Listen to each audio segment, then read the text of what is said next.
Wir sind hier auf der Hahnweide. Das liegt südlich von Stuttgart in Deutschland und wollen einfach mal mit der Cessna ein bisschen, würde ich sagen, entweder einen Sightseeing-Flug machen oder wir könnten auch bis Stuttgart fahren. Ja, wir fliegen mal nach Stuttgart, würde ich sagen. Okay, der Jan will nach Stuttgart, dann machen wir das doch einfach mal. So, was müssen wir jetzt machen, Jan? Wir verfolgen Ja. jetzt einfach mal ein Tutorial, was wir schon im Internet veröffentlicht haben und versuchen das mal nachzustellen an einem anderen Flugplatz. Wir fliegen jetzt ja von der Hahnweide aus und gucken mal, wie das geht. Kannst du da mal zeigen, wo wir da anfangen, dass wir mal wissen, wie sowas gehen sollte? Du hast doch Genau. hier Wir sind hier, deinen Rechner, du müsstest jetzt allerdings das umstellen. ja, wir sind hier auf aerofly.com auf der Webseite. Okay, So sieht das aus, wenn man da landet. Hier kann man ja auch nochmal durchgucken, was wir da so haben. Hier F18, Ja. im Prinzip kann man so die Bilder und kann man sich auch nochmal Und über den Hubschrauber. Aerofly schlau machen auf der da haben wir Webseite. noch eine Cessna. Hier gibt es dann auch Links, da kommt man zum Google Play Store und so weiter. Und hier oben findet man einen Button für Tutorials. Dann gehen wir drauf, Genau. Die gibt es in Englisch, aber man kann sie auch auf Deutsch angucken. stellen Kann wir ich auf hier oben Deutsch. umschalten, jetzt ist alles Deutsch. Nochmal für die amerikanischen Kunden hier alles auf Englisch oder halt auf Deutsch. Genau. Und dann, da haben wir alles Mögliche schon erklärt, also von Flugmission, Startplatz, Co-Pilot, wie man zum Beispiel mit VR die VR-Hände benutzen kann, Flugplanung macht, wie man Instrumentennavigation machen kann im Aerofly, wie man verschiedene Flugzeuge bedient, wie zum Beispiel Airbus, die Boeing, aber halt auch die Cessna. Und die haben wir noch. Genau, und das gucken wir uns gleich an. Dann haben wir auch schon für den neuen Hubschrauber, für den Black Hawk haben wir auch eine Anleitung gemacht. Mhm. Erklärung für den Autopiloten und im Wiki findet man noch weitere Informationen, wenn man will. Dann schauen wir mal hier uns jetzt das Video, dieses Tutorial an von der Cessna. Von der Cessna, mit der wollen wir ja fliegen. Genau, klicke ich da drauf. Da wird dann erklärt, wie man die Cessna komplett von Cold and Dark aus startet, wie man den Motor anmacht. Was heißt hier, also Cold und Dark, das bedeutet, wenn wir uns ins Flugzeug setzen und der Motor ist noch kalt und die Instrumente sind noch dunkel, Genau, das heißt das Cold ist and Dark. also Cold and Dark. Das heißt also, wir machen den Motor an, dann wird er warm, so können wir uns das auch leicht merken. Und wenn wir die Instrumente dann eingeschaltet haben, werden sie hell, dann ist es nicht mehr Dark. Genau. Und schauen wir mal hier drüben. Da haben wir schon Cold and Dark ausgewählt.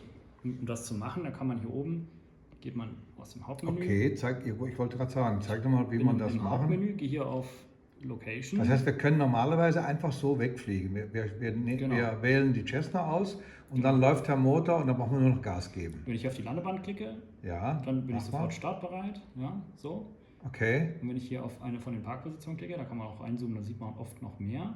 dann kann man auch da Dann stehen. kann ich hier sagen Cold and Dark. Oh, so. wo ist das?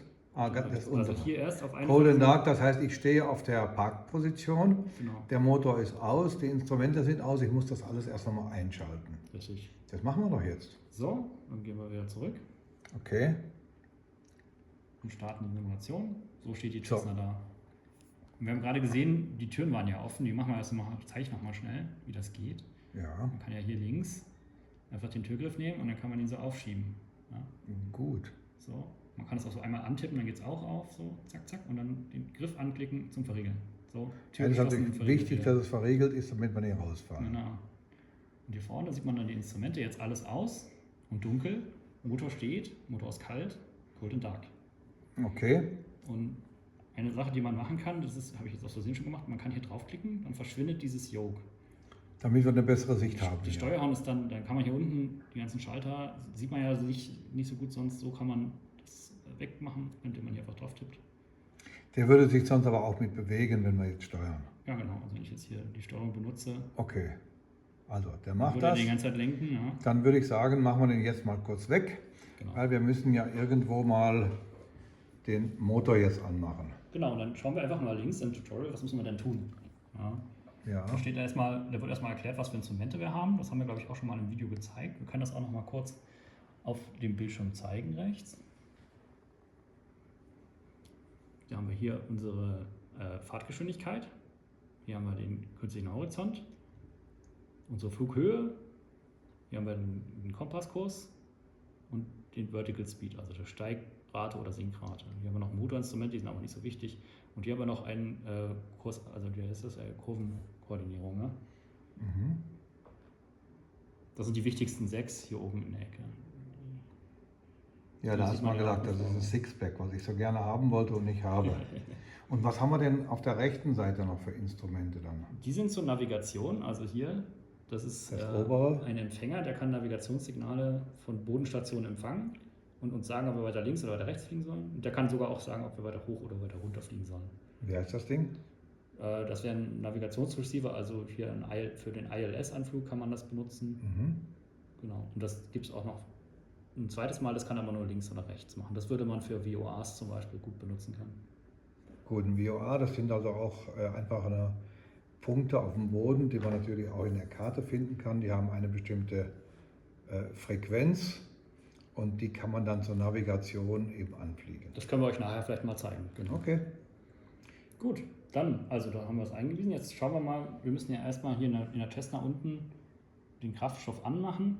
Dazu klicken wir hier oben drauf, den roten Hebel. Das macht sozusagen den Treibstoff, trennt den Kraftstoffhahn komplett ab. Mhm. Und hier diese Treibstoffauswahl, die steht jetzt dann auf Both. Die würde ich dann auf den linken Tank machen. Man kann ihn auch auf den rechten Tank machen. Je nachdem, welcher voller ist, würde ich dann Man kann es aber bei der Cessna auch auf Both lassen. Dann lassen wir es auf Both. Weil die Tanks von alleine rechts und links sich entsprechend füllen. Genau, und dann schauen wir nochmal im Tutorial, was müssen wir als nächstes machen. Hier kannst du ja links sehen. Also den Kraftstoffhahn haben wir ja schon gemacht.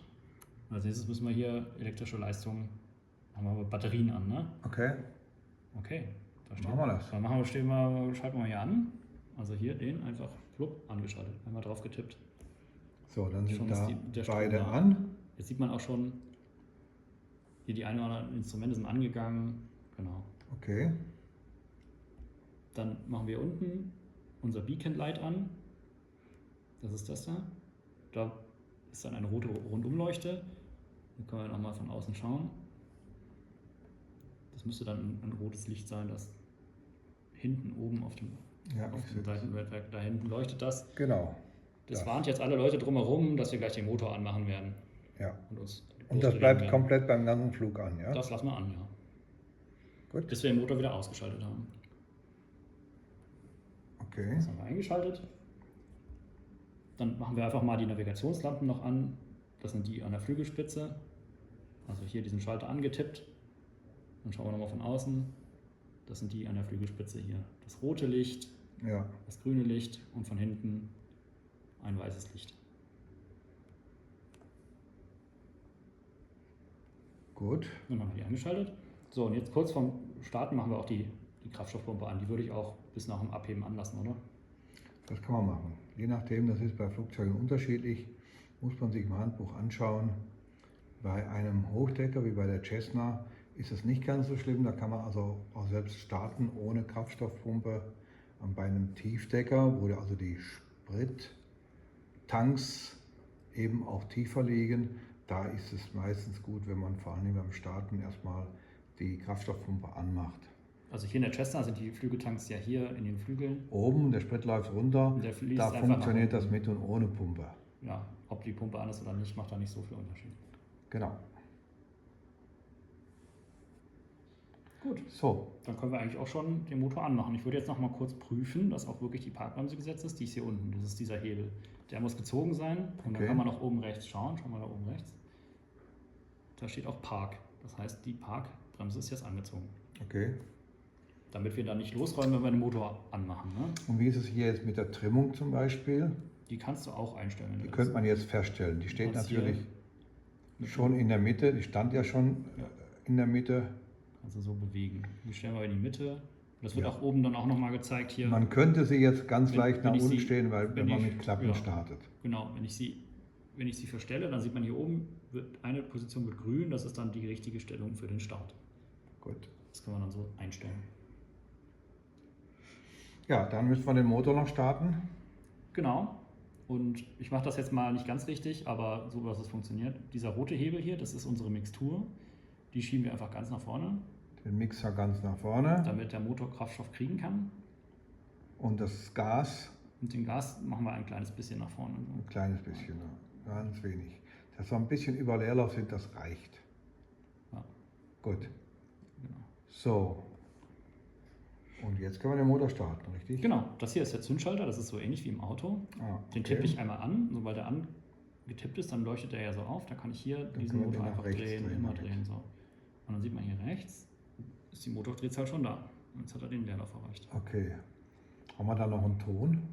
Ich kann mal gucken, ob der Ton will. Ich glaube, hier ist er noch nicht drin. Ja. Okay. Ich muss vielleicht meine Lautstärke umschalten. Gucken, ob das geht. Aber Nee, wir brauchen den nicht muss man ja oben die Benachrichtigungstöne muss man anmachen, damit das geht mit dem Ton. Ja, wir würden den ja auch nur kurz anmachen, weil er würde jetzt zum Video jetzt auch Muss man ein dann bisschen gleich wieder ausmachen, genau. stören. Ja. Ja. Und ich kann jetzt hier mit dem Gashebel ein bisschen Gas geben, bis wir ungefähr 1000 Umdrehungen haben pro Minute. Dann schaue Ja. ich hier mit dem Gashebel. Also mit dem Schieber wenn ich- gibt man Gas so. Wenn ich ja, Gas okay. gebe, dann kann ich es ungefähr so um die 1000, dann kann der Motor warm laufen, ne? Also die Zuschauer haben jetzt schon gesehen, dass es sich hier um die iPad-Version handelt. Ne? Wir sind also hier in Tübingen bei der Firma Ipax und das ist hier die iPad-Version und zwar die Version 2022. Aber ich kann euch schon verraten, in Vorbereitung ist die 2023 und die wird wirklich bald kommen. Wir haben es gestern schon gesagt und eigentlich auch gezeigt, was wir nicht alle so toll fanden, aber dass wir neue Flugzeuge, einen neuen Hubschrauber und auch eine Concorde haben. Ich fand das toll. Ja, ich fand das auch toll. Und vor allen Dingen, dass auch die Auflösung der kompletten Szenerie deutlich höher waren. Aber dazu hatten wir gestern schon ein Video gemacht. Das kann man sich dann natürlich noch anschauen. Kleiner Tipp, ganz vorne drauf sieht man die Concorde im Landeanflug. Aber lass uns jetzt hier erstmal weitermachen, dass wir nachher in die Luft kommen. Sonst Genau. wird es nachher dunkel und wir sind immer noch nicht in Stuttgart. Ja, jetzt haben wir ja immer noch, unsere Avionik ist ausgeschaltet, dafür haben wir hier unten einen weißen Schalter, den tippe ich an, 1 und 2, beide angeschaltet. Hier steht dann Avionik Master, ja. Ja, Beide oben antippen, dann gehen sie an. schauen wir mal, ob sich da was bewegt hat. Die müssten dann eigentlich angehen, wenn ich es richtig gemacht habe. Vielleicht geht es auch nicht an. Sie sind wahrscheinlich schon an, aber ich habe sie noch alle abgeschaltet. Das kann natürlich auch sein. So, wenn ich hier an diesem Gerät, da ist ja hier sozusagen eigentlich normalerweise der Lautstärkeregler, Ja. der hat aber so eine Rastung, wenn er ganz links ist, dass er ausgeschaltet ist. Also muss ich erstmal anschalten Ah, und schon sieht man was. Also der hatte schon Strom, aber die Instrumente waren alle abgeschaltet. Das muss ich jetzt bei allen machen hier. kaum Zack. macht man es richtig, Kaum macht schon man's richtig. funktioniert. Richtig. Hier auch. On-Off. Schon Hier steht funktioniert's. Off, dann mache ich es On-Off, ja. Okay, Den muss ich auch anschalten. Klack. Das ist unser DMI. also wenn wir Und die direkt Transponder starten und nicht mit Cold and Dark, dann ist das alles schon an. Wir müssen dann gar nichts machen, ist das Genau. richtig? Und jetzt müssen wir natürlich, so wie im richtigen Leben, alles einschalten. Genau. Gut, Und jetzt sind die auch an. da oben fehlt ja noch eins, oder? Der obere ist der Autopilot, der ist aus, solange er nicht eingeschaltet ist. Also wenn wir in der Luft sind, können wir den Autopilot mal anschalten. Kann Dann man fängt er an den zu nicht leuchten. jetzt schon mal beleuchten? Der ist aus, soweit ich weiß, immer. Also man kann ihn anschalten am Boden, aber dann macht er nicht viel. Das muss ja nicht, aber das ist eingeschaltet. Da kann ich schon sehen, was So. draufsteht. Genau. Würde Gut. ich aber abschalten lieber. Dann lass es aus. Genau. Okay, Also das geht alles. Und wir wollen ja nach Stuttgart fliegen. Da müssen wir mal schauen, wie kommen wir denn da hin? Wir haben noch, zum Beispiel in Stuttgart müsste doch dieses VOA stehen. Weißt du, wie das heißt? Stuttgart STR oder so, ne? ja, Kannst du da mal schauen, was für Frequenzen wir da einstellen müssen? da müsste ich mal gucken, ob ich das auf meinem Du hast ja so iPad professionelle Sachen. Man finde. kann das auch im Aerofly sehen. Gucke ich mal. Wir schauen mal, wie das Wir haben doch hier sowas in der professionellen Schlaues. Version wäre. Wenn man eine... Welches Programm ist das jetzt? Wie heißt die App, die du da hast? Das ist eine App von Jeppesen. Ah, also richtig professionell. Das sind professionelle Karten und die sollten so auch stimmen. Genau, Und aber die jetzt sind haben- natürlich jetzt im Aerofly nicht dabei. Wie kann man als Pilot, Nein. hat man Man, sowas? man hat natürlich, als Pilot hat man das, aber man hat natürlich auch andere Möglichkeiten. Ich sag mal, wichtige Sachen, wenn wir jetzt VFR, das heißt Visual nach Sicht fliegen wollen. Wichtige Sachen sind dann ja, wenn wir sowas machen wollen, die ILS-Frequenz, wenn wir das nach dem ILS fliegen wollen oder suchen wollen. Und ansonsten ist sehr wichtig vor allen Dingen die Höhe vom Flugplatz, die sollten wir wissen. Das sehen wir dann hier. Da haben wir einmal Airport Elevation und Runway Elevation. Die Runway ist für uns wichtig, das sind hier 1267 Fuß. Und dann haben wir natürlich hier das ILS, dieses Vater, das ist eigentlich nur, das können wir hier auf diesem Dings nochmal sehen. Hier haben wir das Vater wieder. Das ist eben ein Anflugpunkt vom ILS. Das ist der erste Anflugpunkt. Der ist etwa 8,6 nautische Meilen entfernt. Genau, wir können das aber auch Und dann im haben wir auch die Aerofly. Frequenzen. Genau, wir sehen das auch im Aerofly. Wenn du mal nach oben schaust, da haben wir ja die Karte offen. Das ist auch auf dem Mobil verfügbar. Da haben wir ja hier unsere Region Stuttgart. Und wenn ich hier zum Beispiel auf IVOR klicke, dann sehe ich oben rechts die Frequenz von Stuttgart. Von diesem VOA. 116,85, genau. Genau. Und auch hier kann ich ja Wegpunkte mir einblenden. Da muss ich oben auf dieses Hamburger-Menü mit den Layern gehen und kann hier unten anwählen Waypoints. Und dann sehe ich hier auf der Karte ganz viele Wegpunkte. Und das hier sind dann die Wegpunkte, so wie die auf der Karte auch. Das hier ist der Vater wieder, ne? Wegpunkt Vater. Da ist der Vater. Auf der anderen Seite müsste der unser sein. Unser Vater. Ja. Oder Vater unser. Vater unser heißt es. Genau, die sind also auch im Aerofly drin, diese Wegpunkte. Genau, wir wollen jetzt eigentlich nicht, ich sag jetzt mal, nach IFA-Regeln, also fliegen, das heißt nur nach Instrumente. Wir wollen, wenn wir VFR fliegen, die Instrumente nur zur Hilfe nehmen. Und es ist immer gut, wenn man dann fliegt, wenn man nicht vergisst, dass man auch noch rausschauen soll. Genau, aber wir wissen jetzt auf jeden Fall die Und Frequenz von Stuttgart. Genau, das wollen wir eigentlich jetzt nur wissen. Hier sieht man natürlich, wie gesagt, diese Anflüge. Das ist jetzt die Richtung aus Westen 07 und da fliegt man den Flugplatz an. Genau. Aber wir wollen ja jetzt erstmal, wir merken uns nur kurz diese Frequenz, weil die können wir ja auch in unserer Cessna eingeben. Das können wir jetzt schon eingeben. Das geben wir jetzt 116. Genau, schau mal hier rüber. 85. Das machen also wir hier hier. im Navigationspanel kann ich dann eintippen, einmal drauf tippen, um diese Ringe zu zeigen. Und dann kann ich mit dem großen, diesen äußeren Ring hier drehen, bis ich dann 116 habe. Und mit dem inneren mache ich die Nachkommastellen. Komma, was? 5? 4? 5? 8, 5. 8, 5. So, jetzt habe ich das eingetippt. Gut. Und jetzt muss ich es noch auf die aktive Seite machen. Also die rechte ist immer nur so eine Eingabeseite, die ist Standby, die ist nicht aktiv. Und wenn ich dann einmal drücke, geht sie nach links. Auf einmal hat sich da was bewegt. Ja, also kann ich nochmal an- und ausmachen. Zack. Ja. Hat sich sofort was bewegt. Gut. Und wenn jetzt ich hier an diesem Kurs noch drehe, dann kann ich auch rausfinden, welchen Kurs muss ich denn fliegen, um bis nach Stuttgart zu kommen. Also dann drehe ich einfach mal, bis das Ding bis das in der Mitte ist. in die Mitte steht. So. Ja, stopp. So. Ja, Das heißt, wir müssten ca. 120 Grad fliegen. Ja, du musst und aber dann würden wir nach aufpassen. Stuttgart kommen. Weil dieser Pfeil sagt jetzt, das ist 120 Grad, dann fliegst du weg von der Station. Ja. Du willst ja hinfliegen, also musst du es noch weiter drehen. Aha, das ist nämlich ganz wichtig. Das heißt dann to oder from. Ne? Genau. Und wir müssen natürlich das Ganze auf to stellen. Jetzt sehen wir auch, dass der Pfeil unten nach oben zeigt. Jetzt fliegen wir zur Station hin. Zur Station hin. Und hier mit dem iPad haben wir noch eine kleine Möglichkeit. Ich zeige es mal oben links. Hier steht jetzt auch der nächste Airport, das wäre Stuttgart, also EDDS. Der Abstand oder bis nach Stuttgart wären es 9 Meilen. Und wir sehen da diesen kleinen Pfeil. Und der zeigt in die Richtung, wo wir dann fliegen müssen. Wenn der Pfeil also nach oben, Richtung Norden zeigt, dann fliegen wir auf die Station zu, also auf Stuttgart zu. Wir sind jetzt auch schon in die Richtung ausgerichtet, dass wir Richtung Stuttgart gucken. Ne? Ja, und hier sehen wir dann nachher die Bahn und können auch sehen, wie die Richtung der Piste ungefähr verläuft. Aber finden können wir den Platz nur mit diesem Pfeil schon. Ja, lass uns doch einfach mal loslegen. Genau, wir legen los. Der Motor läuft ja schon. Jetzt können wir noch mal kurz schauen, wie man mit dem iPad steuern kann, dass wir gucken, ob auch alles funktioniert. Also hier mit dem Steuerknüppel auf der rechten Seite, kann ich ja hier Okay, das Querruder steuern und auch, jetzt haben wir das Seitenruder auch gekoppelt. Man Ja. kann das auch abschalten. dann kann man mit dem gleichen Knüppel auch auf dem Boden steuern. Genau, Das so ist macht auf jeden ja Fall Sinn. sehr viel Zumindest mal einfacher hier am in der Anfang. Simulation. Genau. Gut, Genau. dann können wir losrollen und gehen mal bis Wir rollen mal los, damit wir auch mal ein bisschen bis vorwärts zum kommen. Startpunkt. Dafür löse ich jetzt die Packbremse und dann geht es wahrscheinlich auch relativ schnell schon los, weil wir haben ja schon ein bisschen Gas.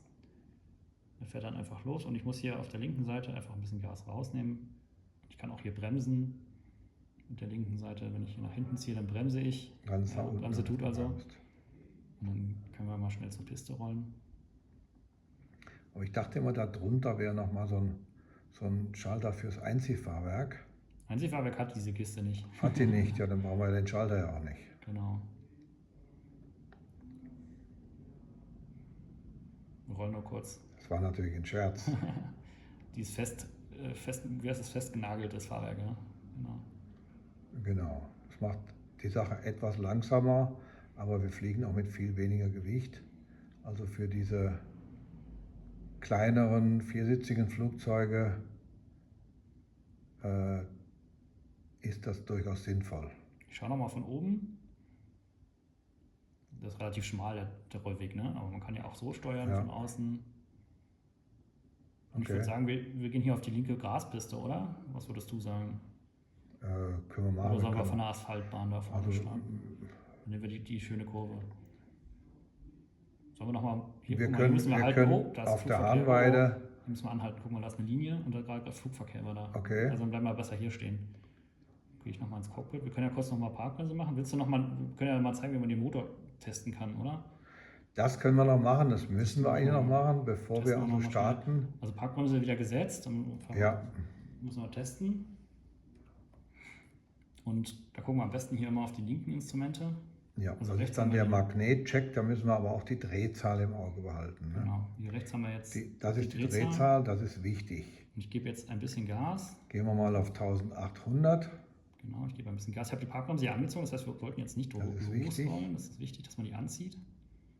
So ungefähr 1800. So, Wir müssen jetzt nur sehen, wenn wir jetzt den Magnetcheck machen, dann müsste die Drehzahl, deshalb ist die wichtig, etwas abfallen.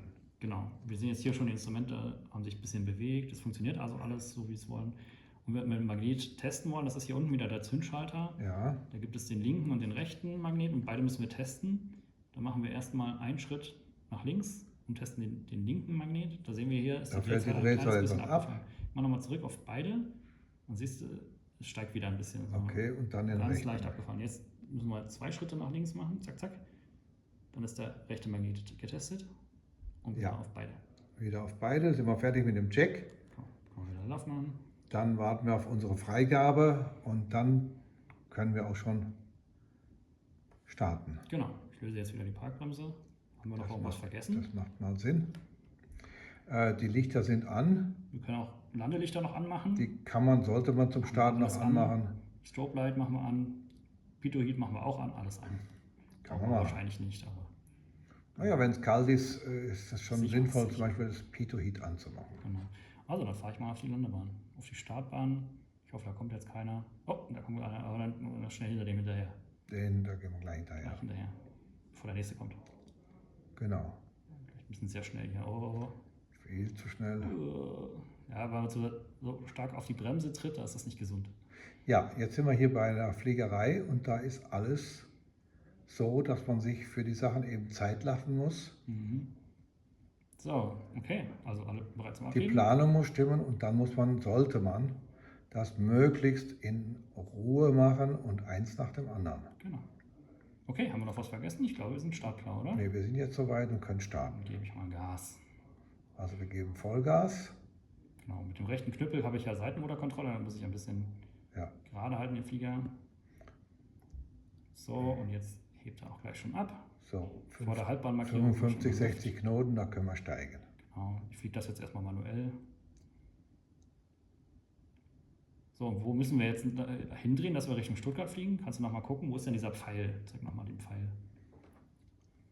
Was für ein Pfeil meint? Ach so, hier da oben. oben. Also So, müssen wir jetzt nach jetzt rechts, wissen oder? wir, dass wir nach links müssen. Ne? Nee, nach rechts, der zeigt auch nach rechts. Und nach rechts fliegen. So, guck mal, wenn ich jetzt nach rechts fliege, ich Dann drehe machst jetzt mal nach rechts, Und was passiert dann? dann wird er nach oben zeigen. Hast du ein Jetzt bin Glück. ich nach rechts geflogen. Genau. Aber komm, jetzt gucken wir uns nochmal schnell den Start an, oder? Würde ich sagen. Wir können das Super. ja nochmal angucken, wie sah denn das aus. Okay. Ich mach mal So, hier dann oben rechts, da mache ich oben rechts, Pause. Zack. Jetzt gucken wir nochmal schnell. Dann haben wir unten diese Linie und können da zurückgehen und machen dann aber auch eine andere Sicht, würde ich mal Ja, mir wünschen. so. Okay, auf geht's. Einfach abspielen, so Ab gucken wir da. nochmal. So sah das aus. Also man kann da schön zurückspulen und schauen, was man da gemacht hat. Ja, genau. War nicht ganz auf der Mittellinie. War vielleicht auch ein bisschen Seitenwind. Aber wir sind ja auch schnell in der Luft gewesen. Toll, oder? Tolle Ausrede. Das mit dem Seitenwind. Das muss ich noch ein bisschen üben. Dafür habe ich ja die Version gekauft, ne? Genau. Genau. Aber geht doch. So sieht das aus. Alles schön scharfe Landschaft hier. Gut aufgelöst. So. Okay, dann Machen würde ich wir sagen, dann- wir fliegen einfach mal weiter. Machen die Pause hier vorbei. Oh, Genau, sonst wird das mit Stuttgart nichts mehr. bin ja. Habe nicht aufgepasst. Ne? So. Gehen wir mal wieder Gehen wir wieder ins Cockpit. Ich mache jetzt einfach mal den Autopiloten an, ja. Also ich fliege mal Ja. hier ein bisschen geradeaus. Irgendwo da muss ja Stuttgart sein, noch ein bisschen weiter rechts, haben wir ja gesehen. Hier oben der Pfeil. Ich ziele einfach mal drauf zu. Wir sehen es, ja. Und jetzt, wenn ich so ungefähr geradeaus Das fliege, ist ja ich mach jetzt- ungefähr reicht es dem ich Autopiloten. mache Ja. den jetzt an. So. Dann soll er für mich geradeaus fliegen. Und ich möchte jetzt sagen, dass wir die Höhe halten. Dann drücke ich hier auf Alt. Altitude Hold. Wie hoch sind wir jetzt? Wir sind jetzt 2000 Fuß hoch erst. Wir können auch Genau. vielleicht noch ein bisschen höher Wir steigen. sollten aber vielleicht schon auf, sagen wir mal, 3000 Fuß steigen. Okay, dann tippe ich hier drauf.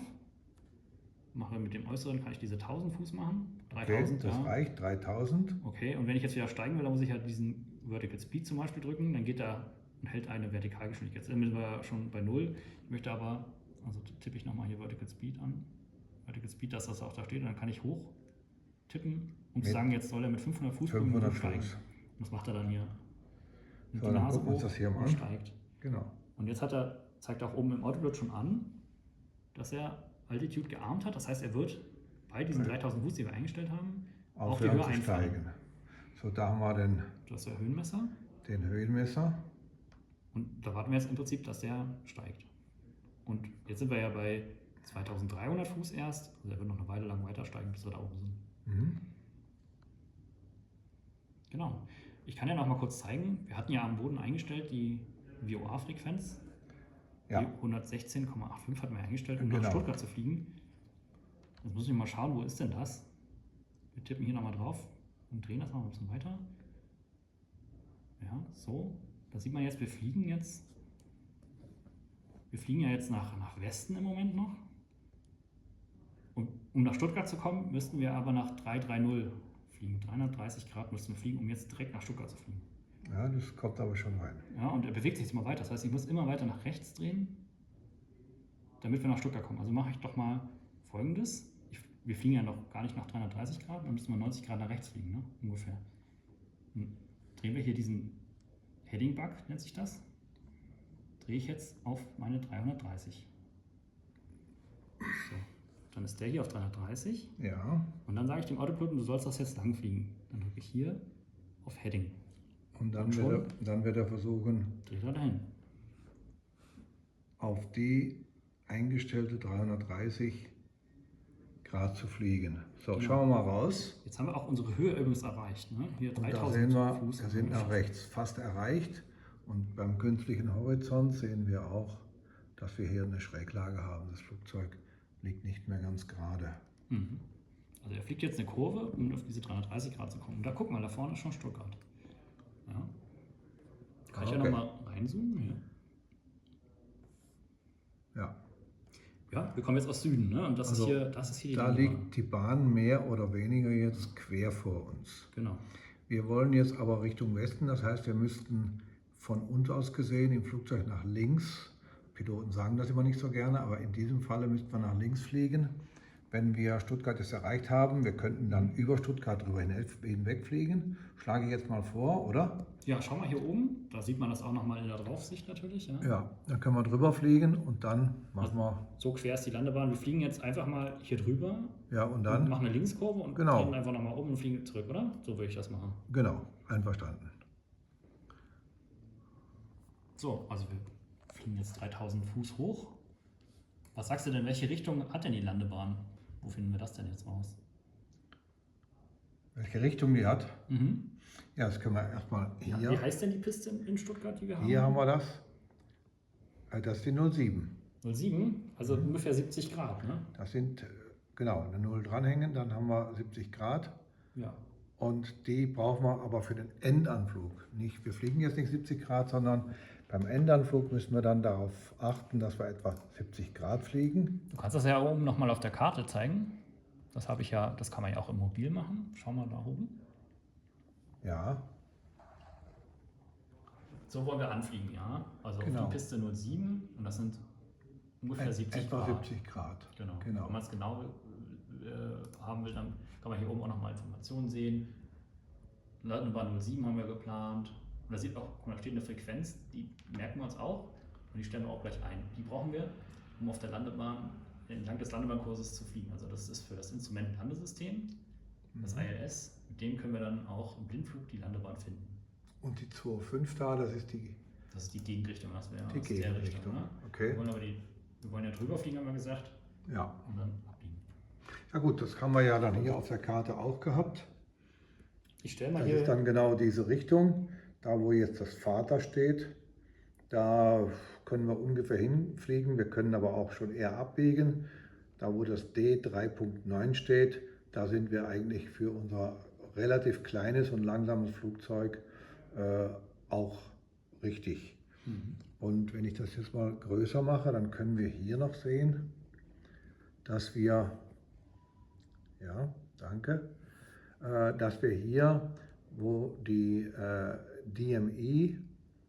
DMI-Zahlen stehen, 8, 7, 6 Meilen vom Flugplatz entfernt sind. Da reicht es uns eigentlich, wenn wir hier bei 4 Meilen ankommen, würde ich sagen. Das heißt, wir gehen dann nachher, wenn wir mal über den Flugplatz fliegen, auf 2500 oder 2530 Fuß genau runter.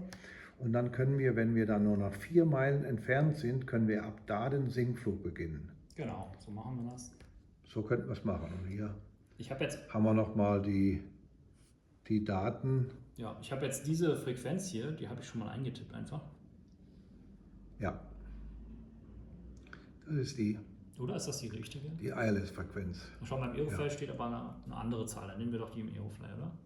Das können wir machen. Das Genau. liegt daran, auch diese Gradzahl kann sich verschieben. Die wird sich auch jedes Jahr mal verschieben. Das sind hier 0,72 Grad genau. Ja. Und wir brauchen im Aerofly 74 Grad. Das sind Unterschiede in der NAV. Das wird sich Genau. immer mal verändern. Ja.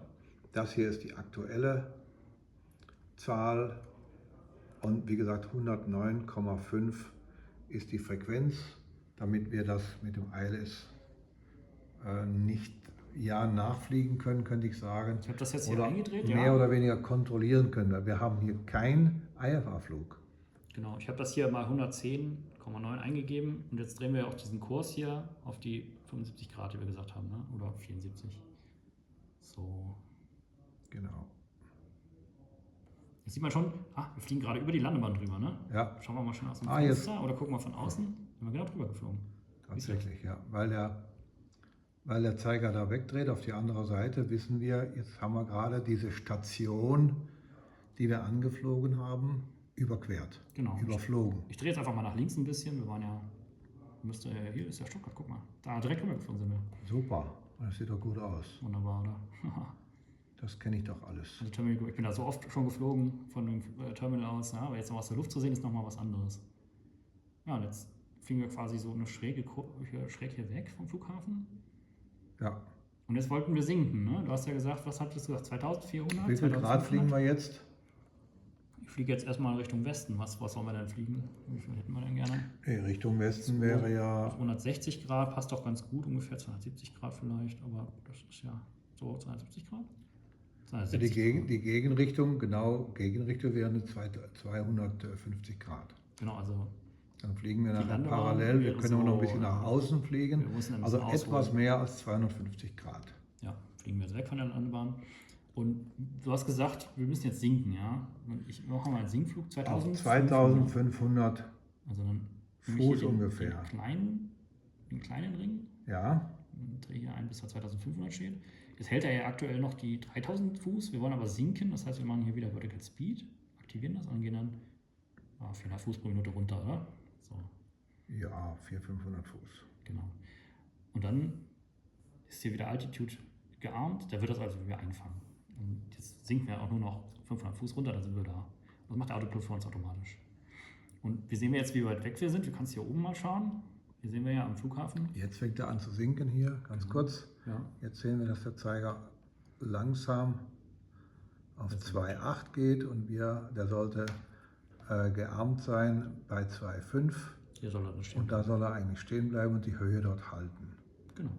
Und diese Höhe brauchen wir nochmal im Abstand von 4 Meilen zum Flugplatz. Guck mal, wie Und weit dann- weg sind wir schon? Hier oben siehst du das, ne?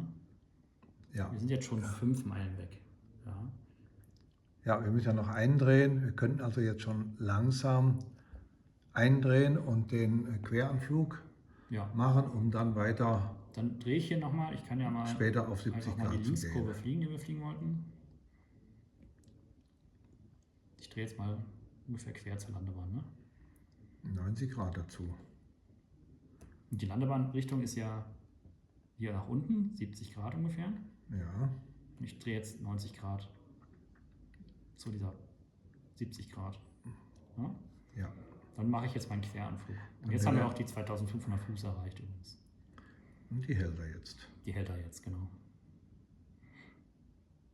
Und jetzt können wir hier oben auf dem Instrument schon beobachten, diese Rechts-Links-Anzeige sollte uns ja zeigen, wann wir in der Mitte sind von der Landebahn. Ja, Und diese Zeiger, der zeigt uns an, dass wir jetzt noch steigen müssten, um auf den richtigen Gleitpfad zu kommen. Der wird dann auch weiter runterkommen, wenn wir in der Mitte sind. Also wenn wir auf der richtigen Höhe sind, dann ist diese Anzeige hier in der Mitte. ja Wenn wir weiter bei links- 4 Meilen müsste sie dann in der Mitte sein. Genau, wir sind jetzt aber schon ein bisschen weiter weg, sind fast 5 oder 6 nautische Meilen weg. Das Jetzt heißt, sind wir noch sind fast zu 6 tief. nautische Meilen weg. Noch sind wir zu tief, genau. Ich Ah kann ja, jetzt und die aber- Höhe, die behalten wir jetzt. Genau, die halten wir jetzt erstmal. Ich kann jetzt aber auch trotzdem schon natürlich hier sagen, der Autopilot soll auch diesen Anflug machen. So, jetzt sehen wir aber hier, Genau. wie, Jetzt kommt er rein schnell, dann drücke ich Genau. darauf, dann fängt er den ein.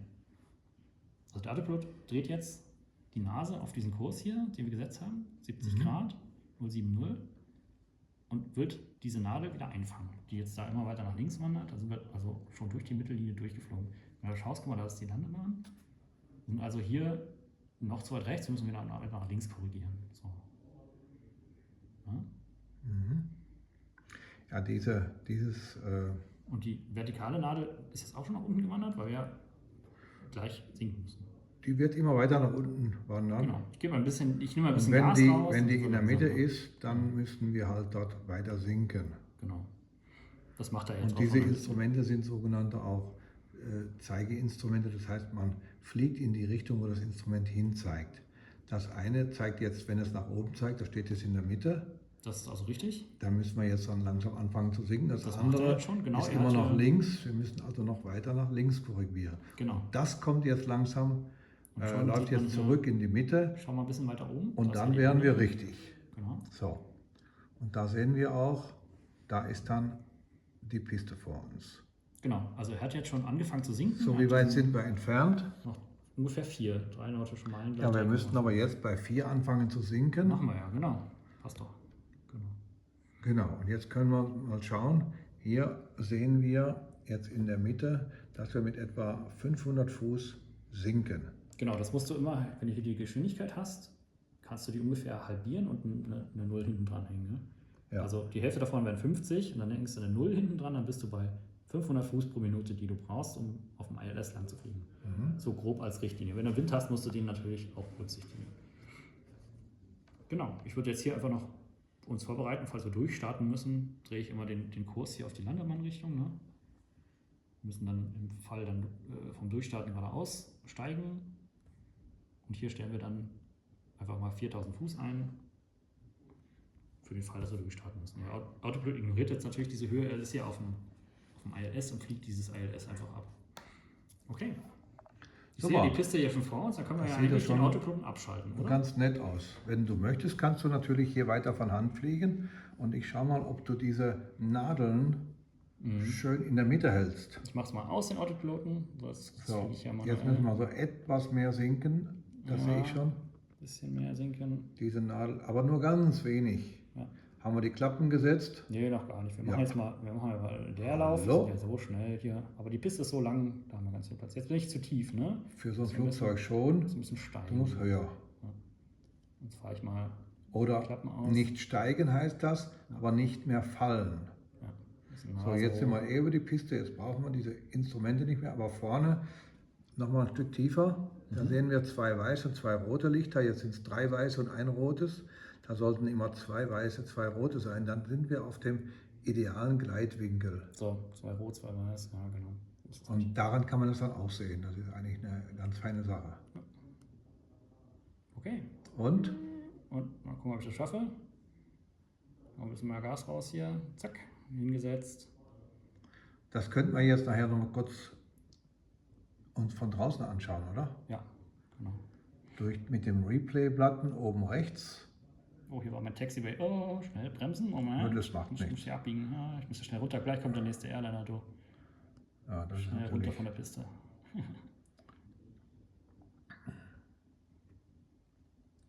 Und da vorne stehen schon die ganzen Cessnas. Komm mal, ich glaube, da müssen wir hin dann irgendwann. Aber jetzt gucken wir uns erstmal die Landung gleich an. Das ist auf der rechten Seite General Aviation. Genau. Und so, jetzt sind wir von der Piste runter. Jetzt kann ich ja stehen bleiben. Jetzt gucken wir mal genau. uns nochmal die Landung an. Jetzt machen wir das. Also wieder Pause. Gehen wir zurück. Haben wir unten den Balken.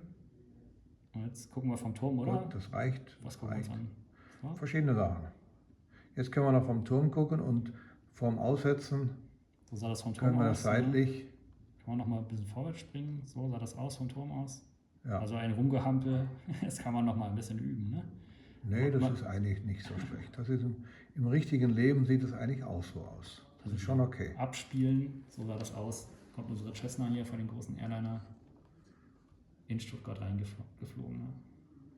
So, wenn wir jetzt die echte Geschwindigkeit haben, dann sieht man auch, das sieht eigentlich ganz ruhig aus. Das ist alles in Ordnung. Gut. Wunderbar. Das kann man ja auch nochmal aus der Co-Piloten-Perspektive angucken. Ja, das ist Und ähnlich. da sieht man hier jetzt, da sitzt die Pamela. Ah. Und die Ja, und sitzt da mit drin, ja. die war jetzt die Chefin? Quasi, genau. Ah. Dann kann man sich bei der also schon sicher fühlen, weil die Landung und alles war ja völlig in Ordnung. Mhm. Ich würde sagen, die weiß, was sie tut.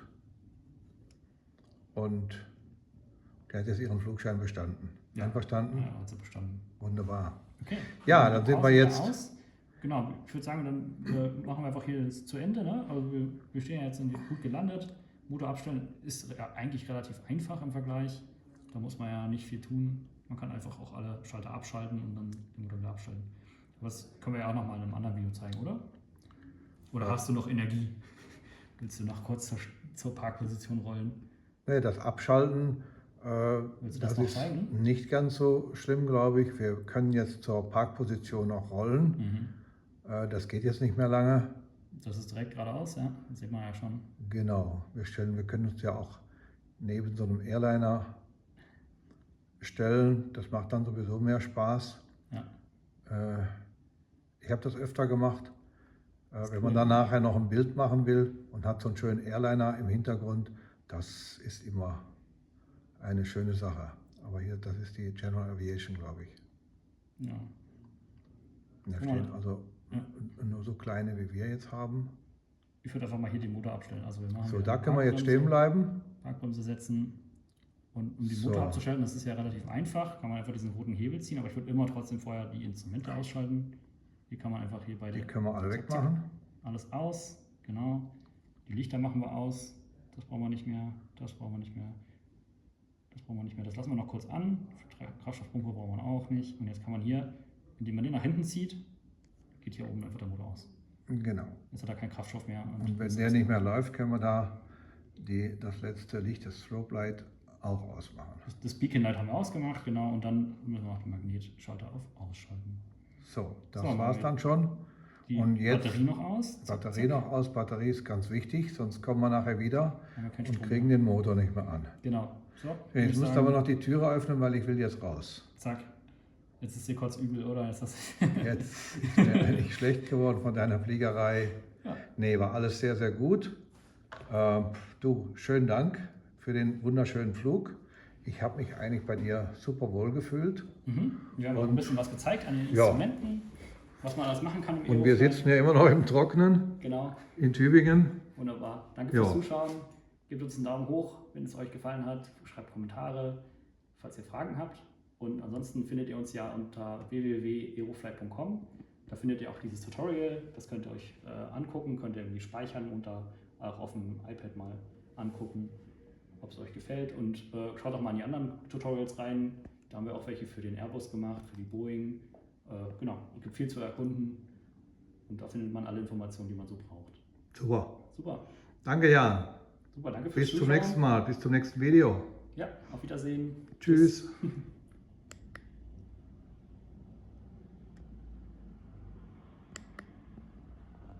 Hat angehalten. Läuft er noch?